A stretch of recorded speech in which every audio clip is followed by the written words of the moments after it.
Welcome to Real Deal. I'm Terra, and this week I'm going to be talking about Luca Guadagnino's new release, Queer. Giselle is not able to record with me this week, but we will be back on our regularly scheduled programming next week. Getting right into it, Queer, directed by Luca Guadagnino, this is his second release of the year. This film stars Daniel Craig, Drew Starkey, Jason Schwartzman, Leslie Manville, and Omar Apollo. In 1950s Mexico City, William Lee, an American expat in his late 40s, leads a solitary life amidst a small American community. However, the arrival in town of Eugene Allerton, a young student, stirs William into finally establishing a meaningful connection with somebody. My favorite quote from this film, and I saw this earlier today, so it's very fresh in my mind. My favorite quote is probably, "I want to talk to you without speaking." This is a desperate plea by William Lee, again played by Daniel Craig, uttered in his inebriated state, and it really encompasses the heart of Guadagnino's second release. Queer is an adaptation of a novella written by William S. Burroughs, somebody that Luca Guadagnino very heavily appreciates and looks up to. In fact, in several interviews, he said that he had written an adaptation or a version of this screenplay many, many years ago, and did not think about it again until Challengers, while working with Justin Kuritzky's, the screenwriter of that film. And he gave it to Kuritzky's and said, "Hey, would you consider making this movie with me?" and gave him some time to think about it. And he obviously agreed. So on that note, Luca is reunited with former Challengers crew members, not just Kuritzky's as screenwriter, but cinematographer Sayumbu Muktipram, composers Trent Reznor and Atticus Ross, who you should be familiar with from their fantastic work on Challengers. I think that score is fantastic. It is so energizing. I really, really would like the vinyl, but that is another point entirely. And going back really quickly, actually, to Sayumbu, who is a fantastic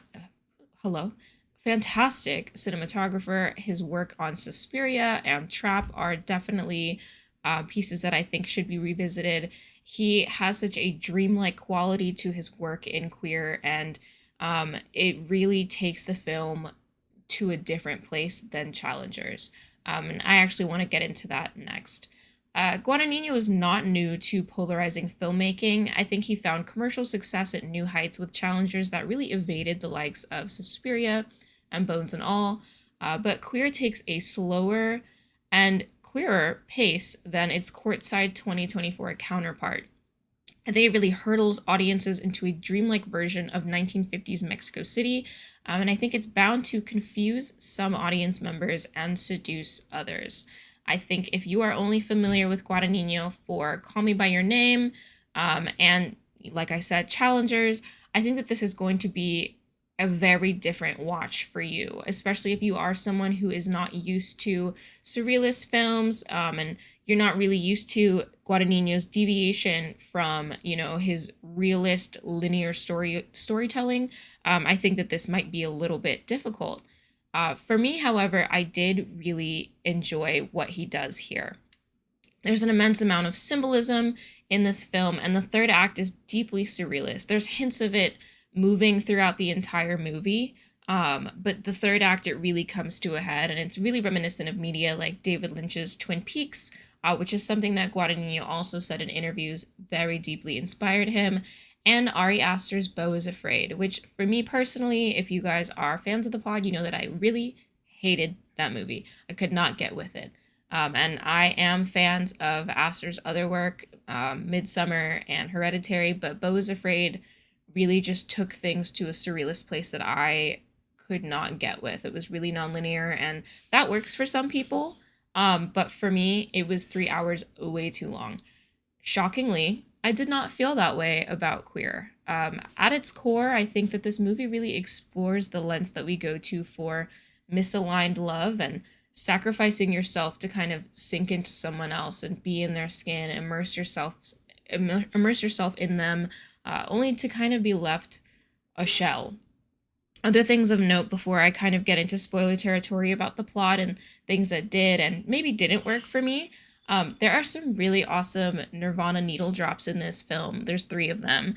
I think I smiled right away when they started, especially with Come As You Are, because there is such deep symbolism in that as you move throughout the film.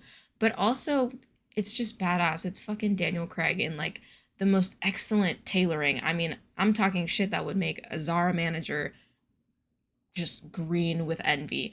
Beautiful costume work in this film. I really like it.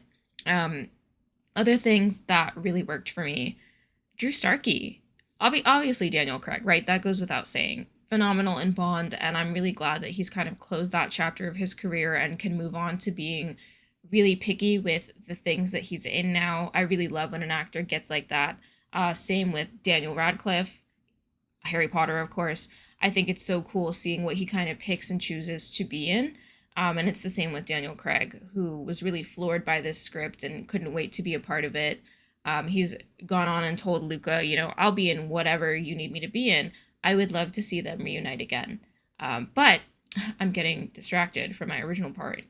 Drew Starkey. I was not familiar with his game, I have to say. And I saw the fan cams, I saw the tweets, like I saw the TikToks, whatever. I've never watched that beach show he's on Netflix. I don't even remember. Outer Banks, never seen that. Wasn't familiar with his game. He is gorgeous in this, but also so alluring. And you can really understand and sympathize with Lee, his obsession with Allerton, because he gives Lee an inch and then takes back a mile. You kind of never understand where he's coming from. And you can't tell if this is unrequited. Are they just on different pages? And I think that connection, and what Starkey really gives to the role is such a deeper part of the film, and what for me really worked for me. I think it made all of the symbolism worth engaging in, so to speak. What else really worked for me? I really appreciated Leslie Manville in this film. She doesn't have a huge role. She's really just important, I would say, in the third act of the film.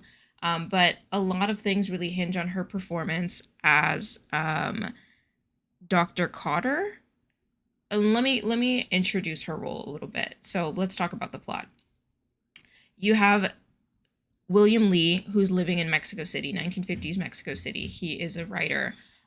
He has addiction issues. He's drinking all the time. I'm talking tequila at like 2, 3 in the afternoon, probably even earlier than that. And he also has a heroin addiction.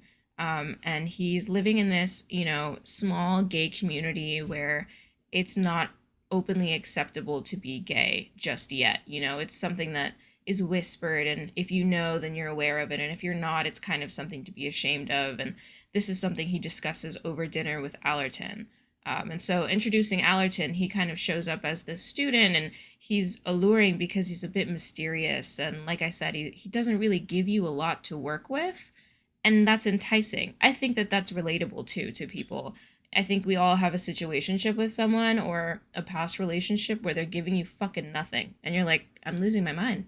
I'm losing my fucking mind over this. Like, I'm checking my phone every 5 seconds. That is exactly what's going on in this film. But on a surrealist note, Lee is so desperate to connect with Allerton. They begin this sexual relationship. And like I said, I'm going to get into spoiler territory here, but they begin this sexual relationship and they're spending time together. And every now and then it seems like maybe Allerton is interested and invested in what he has to say. And then he'll pull back. And then you're not sure. Is he gay at all? Is he interested at all? I kind of can't tell where he's coming from. And it's abundantly clear that Lee can't either.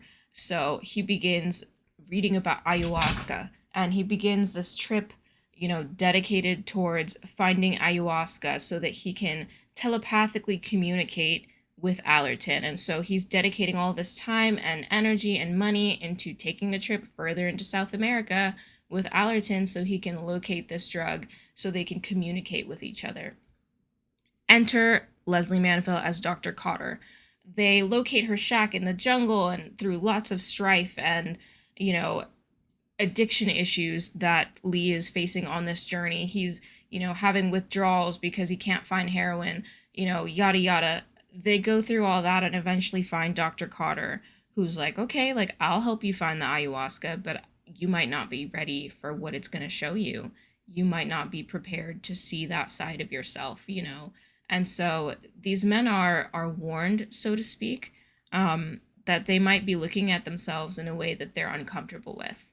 And they go ahead and they take that journey, and like with any drug, they're like, I'm not even feeling this. And then eventually we're really into surrealist territory here. There's some body horror. There's some scenes where it seems like they're essentially vomiting out their own hearts. It's very sick. It's very cool.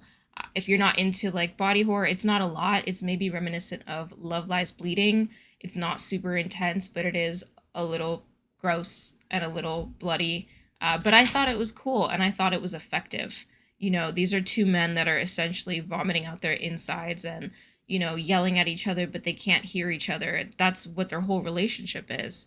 And so Allerton is yelling at him under the influence of this ayahuasca that he's not gay, he's not queer, you know, he's not interested in him like that.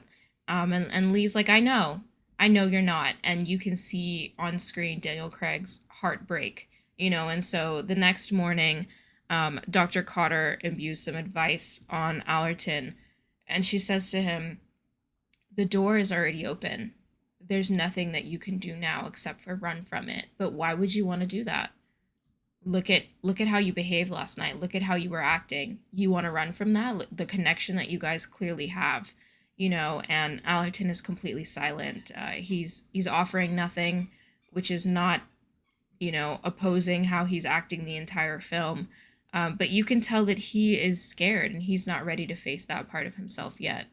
And I think that's really the core of it. That's where these two men really differ. You know, Lee is a man in his 40s whose actions are well known throughout the really small community in Mexico City. But it's also taken a toll on his body and taken a toll on his mind. And he has given up so much of himself to try to get closer to someone who won't give him anything. Someone who does undoubtedly have feelings and have connection with him. But Allerton is not interested in exploring that. He's not ready, and he is young enough that he can walk away. He's given so little of himself that it takes nothing for him to close the door. You know, going against Dr. Cotter's advice and going against maybe what he really desires, he walks away from him in the jungle, and you don't see him again, except for some scenes later at the end of the movie in the third act. And those are simply symbolic, you know. Starkey Allerton, he's not actually there.